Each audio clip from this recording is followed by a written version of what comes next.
আজকের দিনের জন্য খুবই গুরুত্বপূর্ণ আরেকটা খবর হলো যে বাংলাদেশ ক্রিকেট দল বিশ্বকাপ টি-20 বিশ্বকাপ খেলতে ভারতে যাচ্ছে না।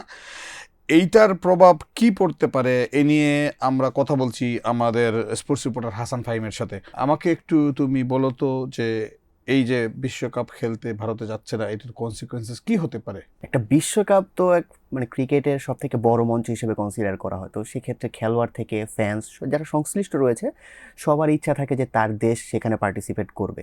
সো এখানে যেহেতু আর ক্রিকেটের মধ্যে ব্যাপারটা সীমাবদ্ধ নেই, ব্যাপারটা একটা জিও পলিটিক্যাল ইস্যু হয়ে গিয়েছে।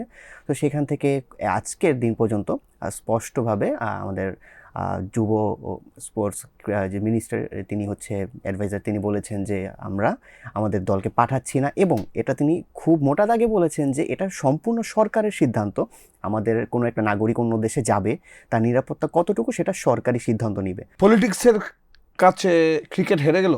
সাউথ এশিয়া বা আমরা যে উপমহাদেশের কথা চিন্তা করি, এখানে আমাদের সব কিছুই কোনো না কোনোভাবে পলিটিক্সের সাথে ইনভলভ থাকে। এটা মোটামুটি আমরা ফিল করতে পারি আমাদের দৈনন্দিন জীবনে। তো সেক্ষেত্রে ক্রিকেটটাও আমরা সাউথ এশিয়াতে যেভাবে সেলিব্রেট করি কেন বললাম, কারণ আমাদের হচ্ছে যে দুঃখ সুখ অনেক কিছুর সাথে ক্রিকেট মিশে আছে। তো সেক্ষেত্রে এইটার ভেতরেও আমাদের পলিটিক্সের একটা ইনভলভমেন্ট আছে, এবং এটা আমরা বেশ অনেক বছর ধরেই দেখে আসতেছি। বাংলাদেশ যদি খেলতে না যায় তাহলে তো ওইখানে মনে হয় স্কটল্যান্ডকে রিপ্লেস করতে পারে।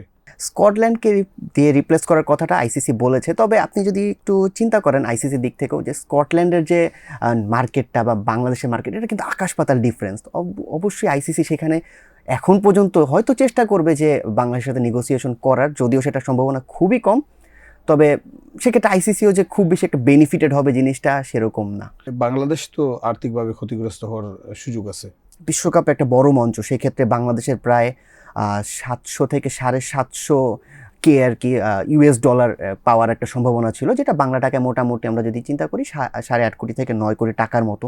সো এত বড় একটা অ্যামাউন্ট, সেটা হচ্ছে খেলোয়াড়দেরও লাভ হতো, বোর্ডেরও লাভ হতো।